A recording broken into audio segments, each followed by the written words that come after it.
நாமெல்லாம் அவரை கப்பலோட்டிய தமிழன், அவர் ஒரு தேசிய தலைவர்.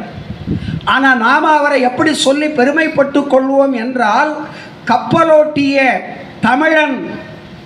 கப்பலோட்டுறதுல நாமெல்லாம் ரொம்ப பழமையானவங்க. 2000 வருஷத்துக்கு முன்னால் இந்தியாவில் கப்பல் செலுத்தியவர்கள் தமிழர்கள் மட்டுமே. ஆனால் இப்போ நாம் என்ன சொல்லுவோம், கப்பல் கட்டுற விசாகப்பட்டினம் கடற்கரை உண்டு பாருங்கோ, ஜில் மோகனரங்கா பாடுங்கோ என்று. கப்பல் எங்கே கட்டுறோம் அப்படின்னா விசாகப்பட்டினத்தில் அப்படின்னு சொல்கிறோம். ஆனால் பூம்புகார் கடற்கரையில் கப்பல் கட்டப்பட்டிருக்கிறது.